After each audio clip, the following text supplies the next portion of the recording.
You're listening to Raised You Better, the mother-son podcast where generational differences, hot topics, and everyday hot-button issues collides, sometimes resulting in one of us saying, I raised you better.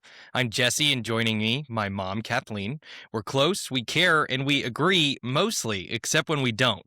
Each week, we dig into the issues, culture, and beliefs and try to understand each other better. This is Real Family. This is Raised You Better. All right, coming up on today's episode, we're talking about cognitive offloading, or in layman, using AI as your second brain. We discovered the difference in words added to the dictionary over 25 years ago, and then the words added now. And we'll chat about what it's like to apply to jobs in today's age versus maybe what it used to be like when my mom was applying to jobs. So let's get into it. Let's start off with our hotline, Mom. Yes. All right. So today's caller is a mom. Hi. I need to know if I'm the only one. I'm a Gen Xer. I'm not that old, but nothing is easy anymore. Remotes, apps, passwords, updates.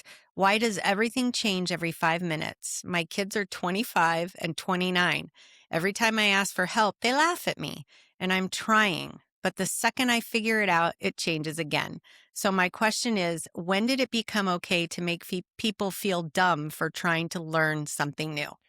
I totally relate to this. I understand that. And I wouldn't say that the laughing comes from a place of... Spoken from one who laughs at me. Yeah. Well, I'll laugh at you. Okay. I think your issue is, why don't you try to get a grasp on technology in general? That way everything becomes not a learning process from start to finish. You kind of just have this baseline knowledge of how things will work. Okay. So first off, I'm going to take this mom's side, because when y'all were learning to tie your damn shoes or ride a bike, we were not laughing at you. We were there with you, feeling your pain, doing all that stuff. So I totally understand this, because I have gone behind your backs, all three of you, and actually hired somebody to come help Lawrence and I hook up our surround sound to our TV, because we don't want to go through the laughing at us and can't you figure it out and the frustration. Well, I wouldn't blame you for hiring somebody because your surround sound system is dated already. So there's a lot of cords and wires I wouldn't know what to do with. It's not seamless. And yeah, you could align with the mom in that sense, but I really think the bigger question is, why aren't you willing to learn and putting an effort to get a grasp on it? Like the shoe tying issue, I understand that we didn't know how to tie shoes before. But as far as technology and remotes go, you were an adult when computers, laptops, remotes, Bluetooth, all of these things came up. We were already an adult. We were already grown. Right. We didn't have, we did have remote controls, but they were the most archaic thing ever. And we were actually our parents' remote control. Right. They yelled at us, hey, can you change the channel? Mm-hmm. And there were 5 channels. Mm-hmm. So it is a paradigm shift for people in my generation, right, the Gen Xers.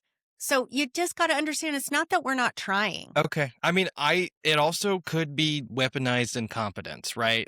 Perhaps this mom wants help with this and her children are just unwilling because they know if she really put her mind to it, she would be able to conquer it.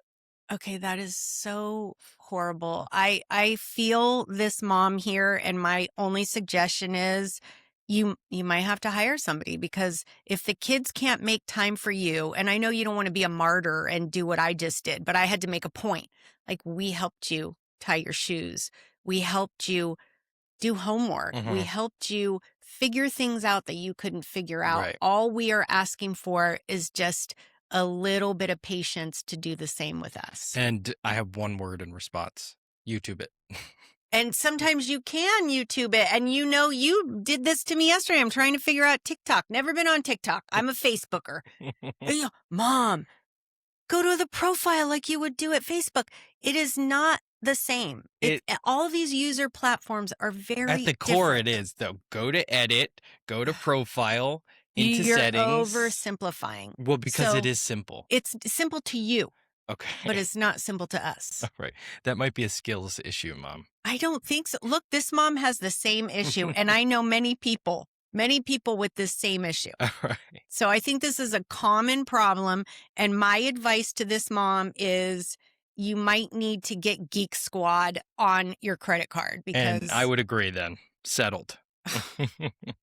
All right, let's get into this job thing. So, listeners, I have been working towards applying to jobs for the past probably 8 months, and I am becoming frustrated. And it is such a different landscape from how my mom describes it. So, let's set the scene a little bit. Mom, can you tell us a little bit how it was applying to jobs, meeting people who were hiring back in the day, like the 90s? yeah, so I graduated in high school in 89. So I remember looking for jobs in the 80s and the 90s, and we literally had newspapers that had want ads, and we would read them and we would go Like show up there. classifieds? Classifieds, yeah.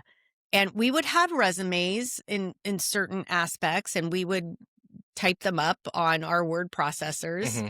and we would go and we would walk into these businesses, and we would most of the time apply in person, and we would follow up by coming in the next day. Right. And I think this is a lost art because I bug you. Now, you've been doing your own thing, Hmm. content creation, all that kind of stuff on your own. You haven't really wanted to get into a full-time job. So this is your first time where you're like really you've gained a lot of momentum in what you do, and you're Hmm. trying to get a job with a great company that you can grow in. Right. And my advice is, what? Have you reached out? Did Yeah. you stop by? Well, Did you do this? I'm not going to stop by. I think it's just different. Like nowadays, you don't just go to people's door and knock on them. It's different. You don't go, you call people now, and even if you don't call people, you send an email. It's just wildly different. But more so, what did you need? Like when, let's say you're walking into, you see this job, a classified ad in the newspaper, and you're interested in this. So you're printing out your resume and you're walking into that business and you're handing them We your were resume. typing out our resume Hmm. literally on a word processor. It was Okay. like a typewriter. It spit it out. Okay. And then I was lucky enough to where my family owned a printing business. So if I need things copied, I could copy them on nice parchment paper, colorful parchment paper, and you would use one resume, Mhm. one. There was no cover letter. You didn't have to edit this thing every job you went to. Now you're customizing every one. But basically you'd walk in with your resume and you would say, I saw your one ad Mhm. looking for a bank teller Right. or something like that. You'd hand them the resume. Okay. Hopefully you'd get a chance to actually see or meet a manager or somebody that you could make contact with, eye Right. contact, because let's face it, we didn't have our pictures on our resumes like Right. you guys do. I mean, I don't anymore, but I used to. Yeah, it is different, but I still think that there is a lot of art left that you could incorporate, like following up with a personal phone call. Uh-huh. Well, I'll explain in a little bit. They don't even include a number for you to call, Yeah, but There's there's Google. you Google and then you get the customer service line. They're not going to relay a message to HR. Well, and in some businesses, you're correct, but in some, and a couple that you've applied for are local, and you could go in. And I know that that's like, See, that's terrifying. Yes. Because, okay, now with the use of Indeed, so it's different Yes. now. For example, let me just explain. I was really interested in this job locally. They're Yes. actually in the same town as us, but I'm not going to go in and hand in my resume because what was necessary for this before to even get an interview as part of the application process, they requested a whole plethora of things. I had to come up with three post static campaigns, full campaigns, and then a commercial reel for Instagram. And it wasn't just like click and creating artwork. This was like fully thought out email marketing, social media, like it's cross-pollinated across all of them. And it was I mean, I put in a good 8 hours. Yeah. 8 hours just for what would eventually just be like the precursor to an interview, Yeah. just to score that interview. And it wasn't even sure that I would get the interview. So what is crazy that I'm hearing you say is that would have scared the shit out of me before I did all that stuff. Mhm. But walking into that business Afterwards. would not have scared me. Right. So we're petrified of two different things. Okay, and there's a few things that come up. A lot of the times people are working from home now. So even if you go into a business, you're not sure to make contact with True. somebody that's important. True. And let's say you're going into a job, and sometimes that address listed will be the warehouse, whereas the people working customer service, HR, marketing, and management, they're working from home somewhere or in a different building completely, right? I get it. And now with the inclusion of Indeed, uh, it's so saturated. There's hundreds, if not thousands, of people applying close proximity, far away, different towns, different states, even because of Yeah. hybrid remote roles. Yeah. And so you're not even sure that they know who you are or have seen your resume. And in fact, on Indeed, I have applied to probably 170 different jobs in the past, let's say 4 months, and only maybe 5% actually have viewed my application because you can That's see scary. if they've viewed you or if Yeah. they haven't. That's, And it really is.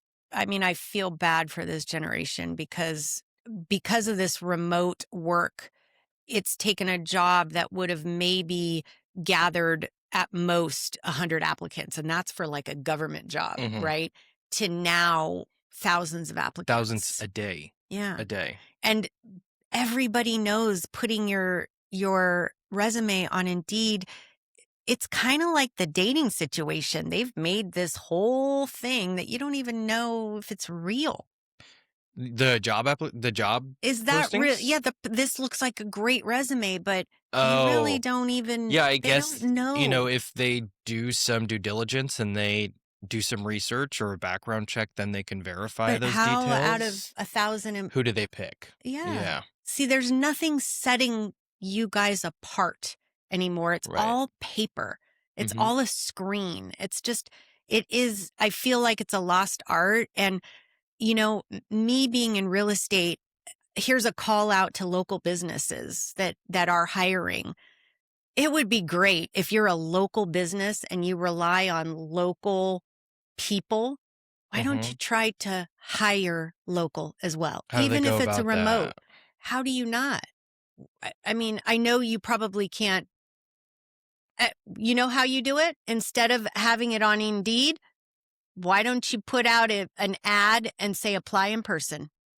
No, I don't. That's Local silly. business. If you want local people, put up a. Well, yeah, maybe for like a burger joint, but No, we're that's not talking. necessarily. Look at all the.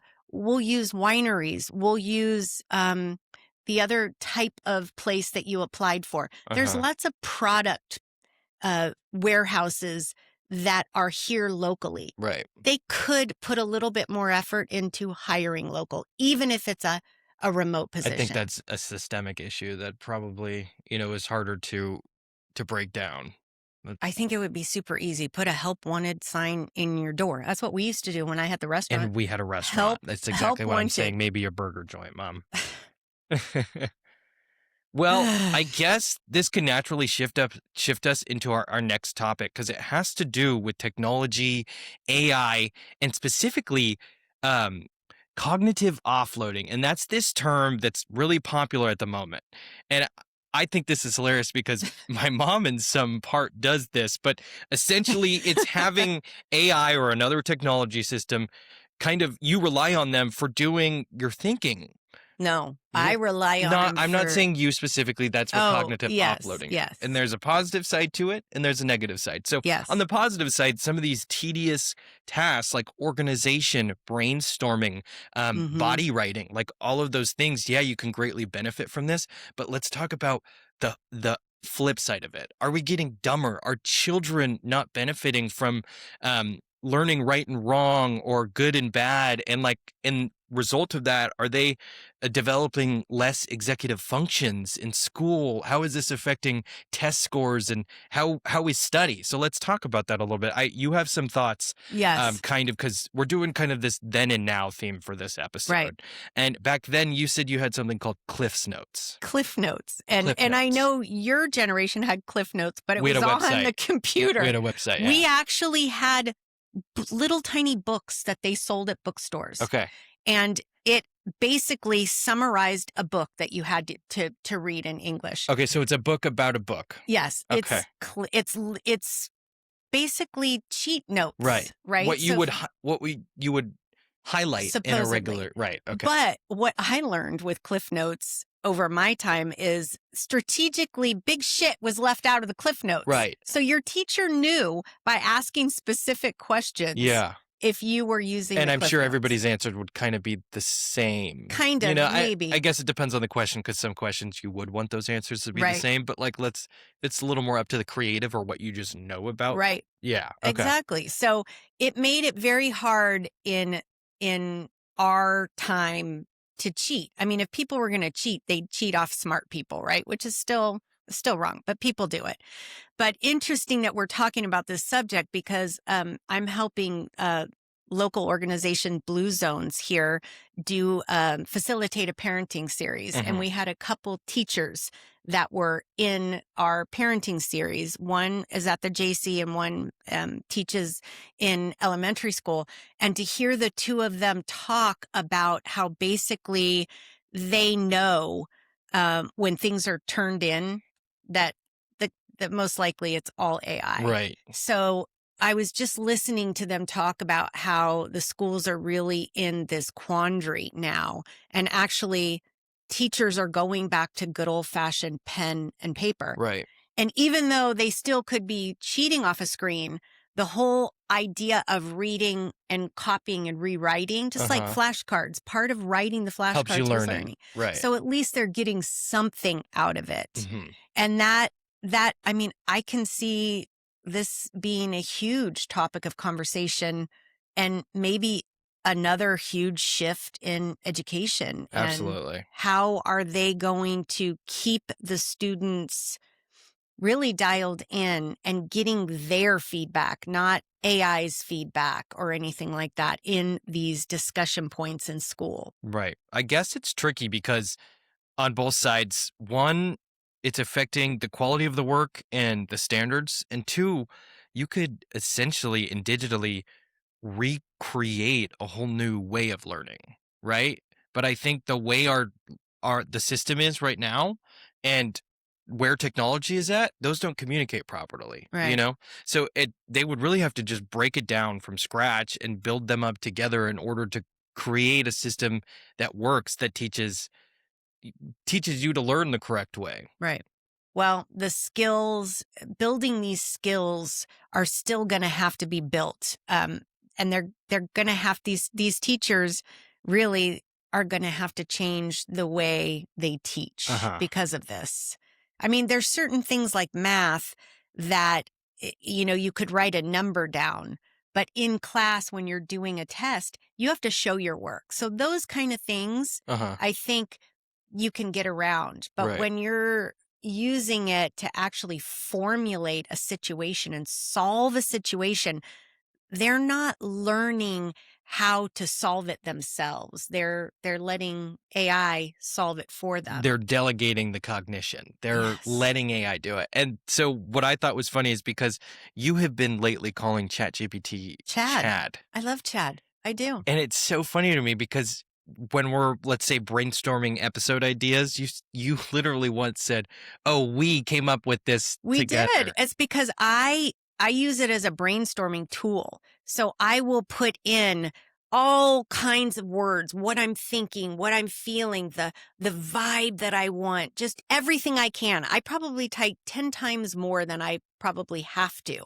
but I really want it to be my idea. So instead of using the old fashioned brainstorming where you did it on pen and paper, I use that as kind of a whiteboard and I just go that way and I love it. And then I can also say, all right, put this in a list and give me a PDF or a Word doc. Right. So instead of transforming it and figuring out margins and double spacings, it does that kind of mindless stuff for me. That makes sense. Those mindless, tedious tasks, yes, they could definitely be heavily diminished by the use of AI.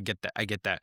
But what about your digital fluency? So this kind of brings us back to that whole remote thing again. If you're letting AI do something for you, how are you learning?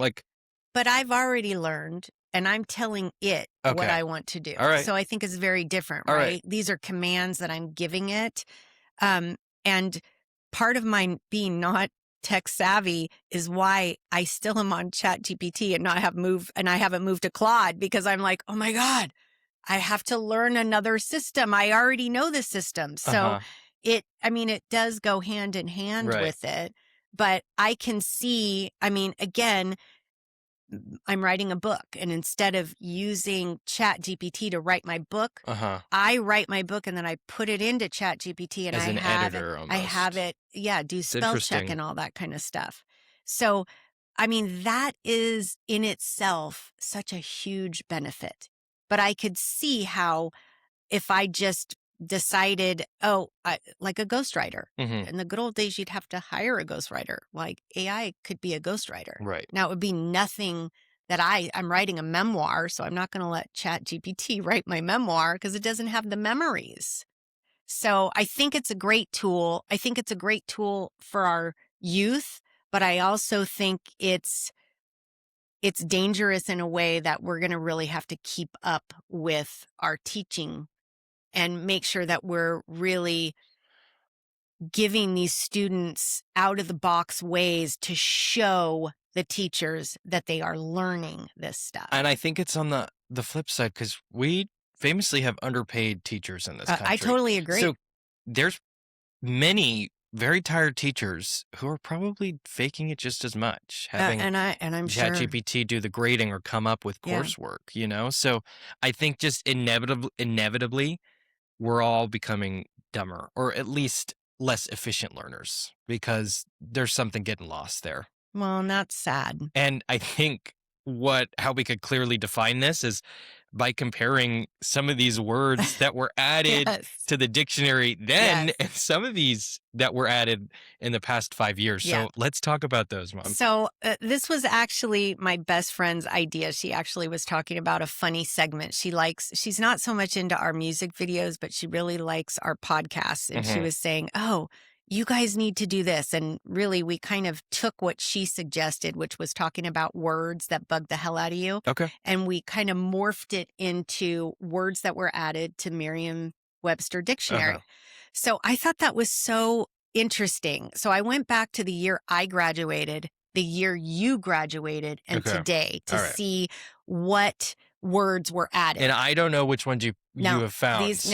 And so bear in mind, there was not an actual list in 1989. It's circa 1989. And it takes several years of using a word for them to introduce it. Right. Yeah. So these are maybe a couple years behind. Okay. But in the year I graduated, yuppie. Have you ever heard what a yuppie is? I have never heard that. It kind of sounds young, potentially urban offensive. Professional. Oh, well, it may be nowadays. I don't know. Usually things like wasn't. those words kind of sound like they could be offensive, but I've never heard that. No, think sharp dressed man, urban businessman or businesswoman, that kind of thing. It actually was not. I haven't come across it in a movie or in a song ever. No, it was pretty popular. Okay. Desktop publishing.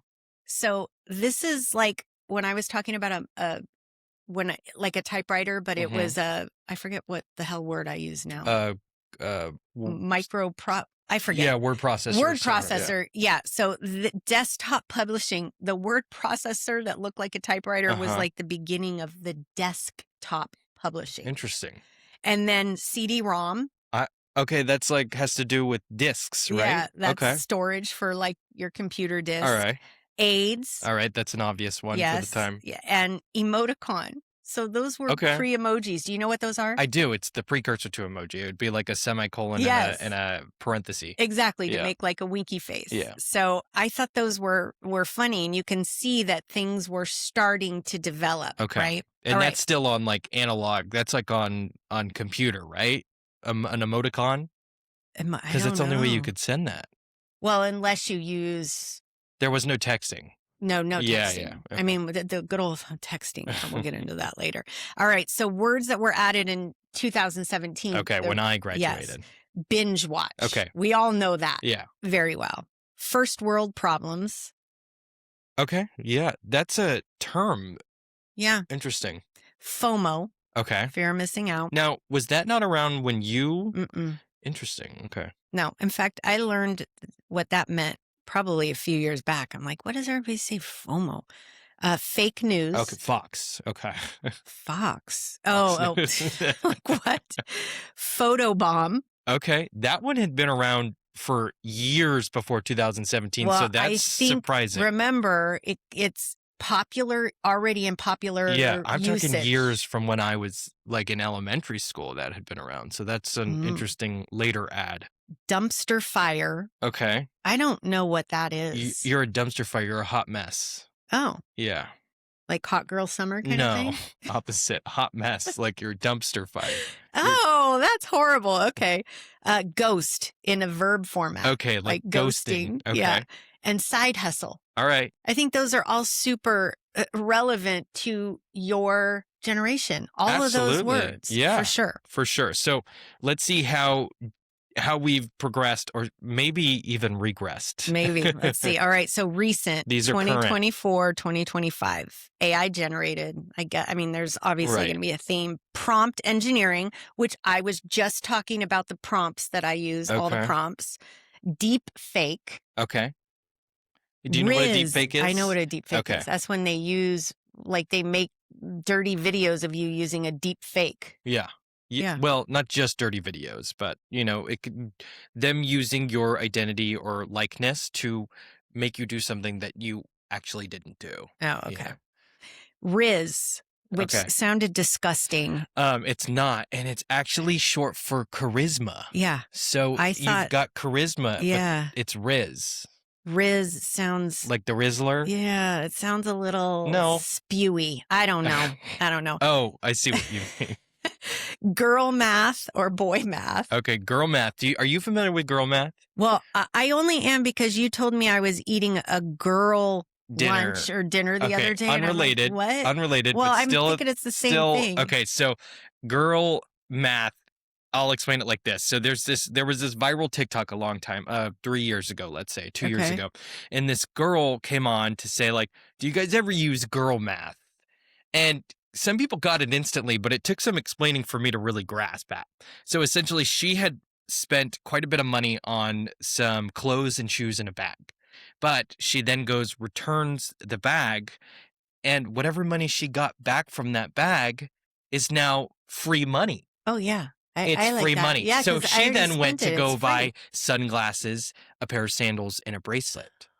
And then returned the bracelet and went and bought her dinner with more free money, equaling girl math. And then other people started adopting this theory. And let's say they made a purchase but returned that purchase, that entire lump sum of money now became free money. Yeah, I do that often. From the same bank account. So it's funny. It's so great. So one of my friends who's a nutritionist told me that you get this rise and this excitement when you buy something, but you also get it when you return something. So that's like girl math, right? Because it's like free money. I already spent it, so I might as well just go spend more. Right. All right. Digital nomad. Okay, digital nomad. That is somebody that would work completely remote from anywhere, I guess, virtually in the world. Yeah. I feel like sad people for them. Why? I don't know. They're traveling around anywhere they want to go and working, doing whatever they want to do. All right, Swiftie, which I even know what is Taylor Swiftie. Swift, I'm assuming. Yes. Yeah. Okay. And this last one, situationship. I've been hearing this word a lot. Yeah, this one's been around for quite a while. Or an entanglement. And I just feel like, I don't know. This feels like an excuse. Okay. Well, I guess it just depends on which side is saying situationship, right? What's with the reaction from you? Because I feel like this is just an excuse to screw around. Okay, but there doesn't need to be anything wrong with that. Well, are you protecting yourself? I mean, that's like way broad. How did I raise you? Way broad conversation. Nothing easy is worth having. That is with jobs, with partners. I just feel like if you're out there playing the field or just doing what you're doing. Oh, it doesn't matter. I got 4 situationships going on. Okay, but those don't all warrant situationships. A situationship is people that might be a little bit more attached than possibly just a hookup. A situationship isn't hooking up. Like, just because you hook up with somebody doesn't mean you're in a situationship. Oh, then maybe I know it wrong. is kind of more either somebody wants to be in something a little bit more and the Yeah. other person might be fully removed, or two people are maybe teetering around the idea of having something a little bit more serious, but aren't in the right headspace or physical or monetary space to do so. That's a Mm. situationship. It's just any situation or relationship that goes beyond kind of just hooking up that requires a little bit more evaluation and feelings. Okay, well, if both people are on that wavelength, then that's good. But But if one person is like, I don't want you to call me your boyfriend or yeah, girlfriend, and the other person really wants to be in it, uh-huh. that other person needs to go find somebody that's in the like Agree. headspace. Right. It would be because like if you define some clear boundaries or, like you had a prerequisite, I don't want to take this anywhere serious. I'm fine with doing this. Then, If the other person agrees, I guess yeah, it's okay. I right. just don't like the idea of just everybody just free range hooking up and not, getting serious or Well, I you don't would hate know. dating today. I think I probably would hate dating today. Well, we have some more time left. Let's talk about dating then. Okay. Yeah. So, you've never been on Tinder, obviously, because you've been No. married No. for a while. And Tinder, when it first came out, correct me if I'm wrong, that was just a hookup app. No, it explicitly was dating, in fact. And I think they even had some bylines in place to kind of prevent people from just hooking up. Oh, Now, okay. here's the thing. They did want people to be on the app as much as possible. So I actually do think there was a lawsuit a few years ago because of some of the practices Tinder developed to keep people out of relationships. Oh. And something with the algorithm and how much they want you to swipe because they make money the longer you have the app. Right. And essentially, when you link up or couple up, You're they supposed to lose a customer. Right. You're supposed to freeze your whatever. Right. So there is something about the algorithm and that swiping that kind of they engineered it to become so addicting and not quite fulfilling so that you stay hooked on it. And that's kind of where dating is at now. For the one person that you're going to swipe and go, that's them. There is there's some refreshing things happening. People are less enticed by this app swipe right kind of culture around dating. People want to have these in-person meeting experiences. There's and a that's need how for it I now. think you should be meeting people because again, you're looking at a profile that somebody engineered.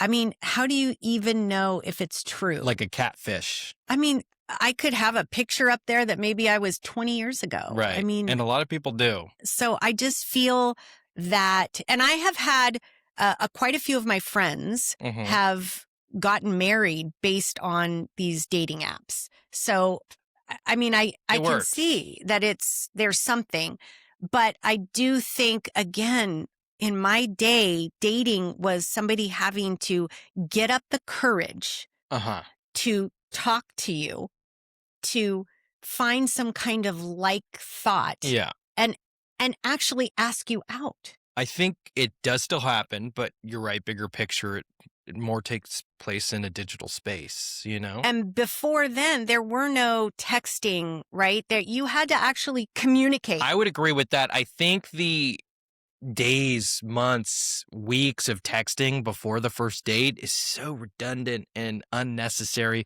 You get out you talk about everything and then there's nothing to talk about on that date, Well, plus you're texting, you're not even hearing their voice or their voice inflection. So why wouldn't you talk? I don't know. I think, and I'm not that old. We're not talking about, a baby boomer that was an arranged marriage situation or anything like that. Not that was with baby boomers, but this isn't that long ago. And I, again, think that we're in this mindless state. There's no more, I mean, you used to look at somebody across the room and get a connection, a spark. Well, that still happens. Not as much if you're on these dating apps. I agree. It's different, vastly different between working, resumes, AI, studying, and dating. It's kind of just different. I think not that our way was better. I can't say that. But I do think blending the worlds a little bit more would be beneficial, I think, in our society as a whole. And I think we can agree on that. All right. Cool. Sounds good. Well, that wraps up this episode, guys. You can follow us on TikTok at rybpodcast. Thanks for listening.